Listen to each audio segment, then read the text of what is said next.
Pemirsa, PN Jakarta Selatan telah menerima permohonan pra-peradilan yang diajukan Hasto Kristianto terkait statusnya yang ditetapkan KPK sebagai tersangka kasus suap PAW Harun Masiku dan kasus perintangan penyidikan. Namun di hari pertama sidang, tim KPK justru tidak datang dan meminta sidang dijadwalkan ulang. Bersamaan dengan itu, KPK terus memeriksa para saksi. Bahkan 2 rumah Hasto di Bekasi dan Jakarta tidak luput dari penggeledahan meski Sekjen PDI Perjuangan itu telah menjadi tersangka. Lantas pertanyaannya, adakah celah bagi tim hukum Hasto Kristianto mengapa KPK masih memeriksa para saksi padahal Hasto sudah diperiksa sebagai tersangka?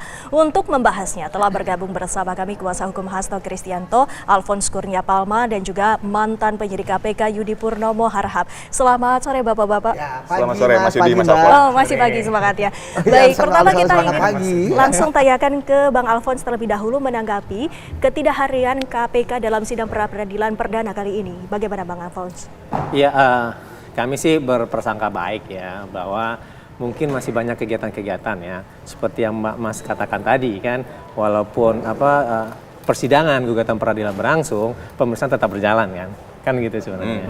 Nah, dari situ sebenarnya memang semakin menguatkan kami gitu ya, bahwa apakah memang benar ada bukti permulaan yang cukup dan sah sebenarnya ya, terkait dengan penetapan sebagai tersangka. Tapi pemeriksaan-pemeriksaan yang setelah dari penetapan tersangka itu sebenarnya tidak akan membuktikan bahwa di situ memang terjadinya kekurangan alat bukti sebenarnya gitu kan, untuk melebihi dari batas keraguan atau beyond reasonable doubt sebagaimana yang kita ragukan pada awal-awal dulu gitu kan. Kenapa kita katakan demikian? Sepertinya ini kan mereplikasi semacam BAP yang terdahulu yang untuk kemudian diletakkan ke depan kan. Harusnya kan sebenarnya lebih kepada dicukupkan dulu gitu ya, baru tetapkan sebagai tersangka. Nah, itulah dikatakan sebagai suatu azas kehati-hatian gitu kan. Nah, KPK itu kan sebenarnya berdasarkan pasal 5 kan salah satunya tentang kehati-hatian, hak asasi manusia. Nah, hak asasi manusia itu adalah kehati-hatian sebenarnya, prudent gitu kan. Agar apa?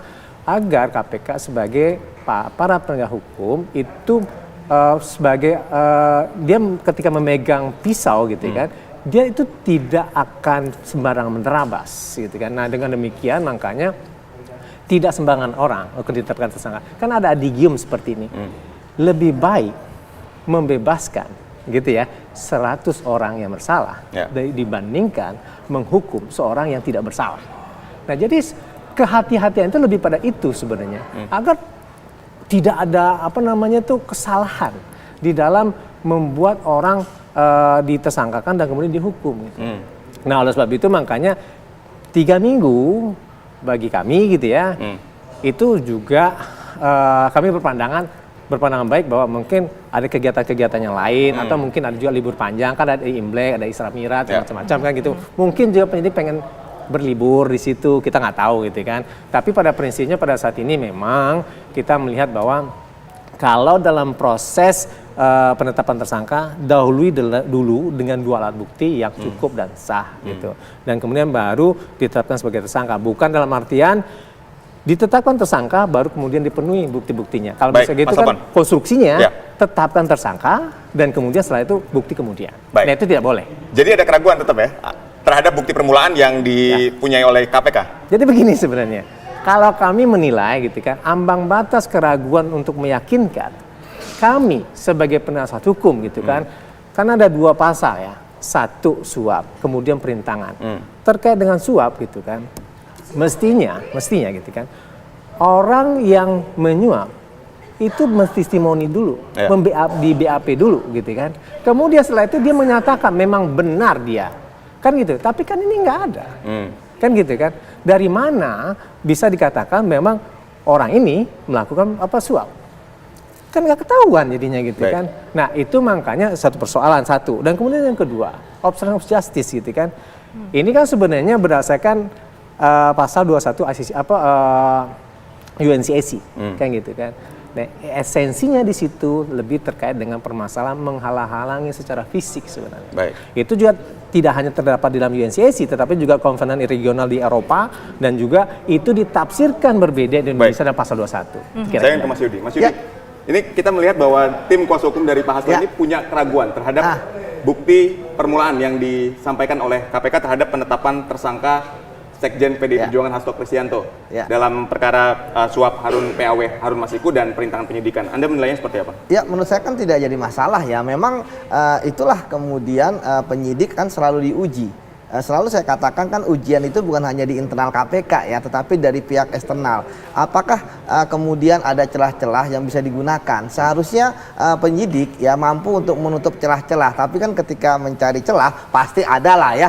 Ini kan namanya kan argumentasi hukum. Termasuk ketika pada hari ini kan KPK tidak hadir di dalam persidangan. Tentu ini harus kita maknai adanya keseriusan KPK. Mungkin yang harus disampaikan adalah bahwa ketika sidang pra peradilan itu kan yang maju bukan penyidiknya, ya, tetapi biro hukum, sehingga selain menyediakan ya administratif terkait dengan apa yang dibutuhkan dalam proses pra peradilan, tetapi juga teman-teman di biro hukum KPK ini harus mempelajari juga kan perkaranya seperti apa, kan mereka tidak pernah mempelajari sebelumnya, ya, sehingga tentu nanti biasanya Mas penyidik itu akan memberikan gambaran perkaranya seperti apa, walaupun ya itu material ya, tapi setidaknya diberikan gambaran, baru kemudian masuk ke formilnya. Ingat bahwa pra peradilan ini kan terkait dengan formil. Nah, saya melihat bahwa KPK tentu ingin ya selain serius ya, tentu juga ingin memenangkan. Ya, artinya berharap bahwa hakim menolak. Ya, bagaimana cara yang menolak ya tentu KPK harus membuka seperti apa disampaikan oleh Bang Alphonse ya. Memang ini adalah formil ya terkait apakah ada dua bukti, ada, tapi kan jangan sebatas itu. Apa sih bukti baru yang selalu dikatakan oleh KPK itu? Misalnya ada keterangan saksi memang ya, tetapi saksi itu memang saksi lama, tetapi ternyata ada keterangan tambahan, kan nggak masalah. Ya kan, itu kan bisa disebut bukti baru. Atau kan kita melihat sebelum penetapan tersangka Pak Hasto ya, penyidik kan juga bergerak memanggil saksi. Ada saksi baru, ada saksi yang lama ya, kemudian melakukan penggeledahan di beberapa tempat. Nah, mungkin dari situ ya ditemukan dua alat bukti yang cukup. Ya, kemudian pasca Pak Hasto kemudian KPK melakukan pemanggilan ya saksi-saksi, baik itu saksi yang namanya sudah ada di sebelumnya ya ataupun yang baru ataupun penggeledahan, itu saya pikir hanya untuk menambah dan memperkuat alat bukti yang sudah dimiliki ketika menetapkan tersangka. Jadi tentu ini sangat menarik bahwa apa yang dimohonkan itu KPK harus benar-benar bisa menjawab secara baik. Ya, karena kan ini permainannya adalah bukan lagi permasalahan KPK dan penasihat hukum ya dan dari pihak Pak Hasto ya, tetapi bagaimana masing-masing bisa meyakinkan hakim, termasuk tadi KPK kan juga membutuhkan ahli. Ya, itu yang harus dicari oleh KPK, karena saya melihat kan banyak terjadi apakah misalnya orang yang sudah menjadi tersangka korupsi dia juga bisa dikenakan dengan merintangi penyidikan terhadap kasus korupsi yang sama seperti dia. Ya, tentu kan KPK harus menjawab seperti itu. Nah, artinya tentu KPK berharap bahwa hakim tidak menggugurkan status dari Pak Hasto sebagai tersangka. Baik. Dan menanggapi dengan sidang pra peradilan ini, apakah menurut Anda KPK ini siap dan juga memiliki bukti-bukti yang kuat untuk nantinya membuktikan bahwa bukti permulaan yang sebelumnya diragukan ini tidak terbukti? Ya, kalau saya lihat kan dengan meminta waktu 3 minggu walaupun kemudian hanya dikabulkan 2 minggu ya, nanti tinggal 5 Februari. Saya pikir sebenarnya KPK itu sudah mulai menginventarisir ya. Kan suratnya itu kalau tidak salah kan di 5 atau 6 hari sebelum hari ini ya. Artinya sebenarnya KPK sudah siap. Nah, kita tinggal tunggu nih ya, barang bukti apa atau alat bukti apa yang akan dikemukakan oleh KPK untuk kemudian berhasil meyakinkan hakim bahwa proses ini benar-benar sudah sesuai dengan prosedur hukum. Kan sebenarnya pra-per itu yang pertama. Kemudian yang kedua, tentu saya melihat bahwa KPK tentu harus belajar ya dari kekalahan-kekalahan sebelumnya. Ya, jangan lagi saya lihat strategi KPK misalnya, wah nanti kita jangan semua barang bukti atau alat bukti kita sampaikan, jangan semuanya saja gitu kan, karena kalah menang inilah penentuan ya. Sebab itu jangan setengah-setengah atau hanya dicicil dan sebagainya disampaikan pada hakim, itu setengah-setengah. Termasuk kalau memang perlu menghadirkan, bukan hanya ahli ya, ada saksi yang perlu dihadirkan, ya hadirkan saja. Karena sebenarnya pra peradilan ini kan sebagai celah juga bagi teman-teman lawyer biasanya untuk mengintip KPK punya apa sih, sehingga kalah menang bukan nggak jadi patokan, tetapi wah ternyata KPK-nya hanya sebatas itu, walaupun mereka menang kita akan fight di pengadilan perkara pokok seperti itu. Baik, Mas Alvan, Anda melihatnya seperti apa? Ketika KPK hari ini tidak hadir, apakah ini strategi dari KPK atau Anda punya pandangan lain sebagai tim kuasa hukum Pak Hasto ini? Ya kita berpandangan baik gitu ya. Satu dari yang seperti saya katakan tadi gitu kan. Dan kemudian yang kedua memang seperti yang dikatakan oleh Yudi tadi gitu kan. Bisa saja ini merupakan suatu langkah-langkah strategi gitu kan untuk lebih menguatkan terutama tentang bagaimana konstruksi perkara. Bisa jadi seperti itu gitu kan. Tapi kami berpandangan baik gitu kan bahwa ini lebih kepada persoalan ada kesibukan yang lain gitu kan. Tetapi di sisi yang lainnya kan ini kan sebenarnya kami menilai gitu kan sepatutnya gitu kan ketika itu menunda walaupun itu dikirimkan surat gitu kan ya hadir saja gitu kan. Toh kami juga hadir kok dengan 12 orang gitu kan. Tapi tak satu pun dari Biro Hukum itu yang hadir gitu kan. Nah, kemudian selanjutnya ini kan kita juga bisa melihat gitu kan bahwa apakah memang pada saat ini gitu ya pengunduran itu gitu kan memang untuk lebih mengkonsolidasi bukti-bukti gitu ya. Nah, salah satunya juga memang ada suatu keanehan juga sih sebenarnya gitu ya. Karena salah satunya kan ada juga orang yang sudah meninggal yang dipanggil gitu ya. Kan gitu ya.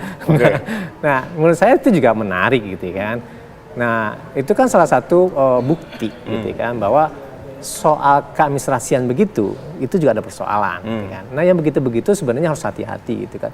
Kasihan juga kan bagi orang yang sudah meninggal tersebut gitu. Kemudian keluarganya dapat surat kan gitu kan. Itu gimana rasanya gitu kan.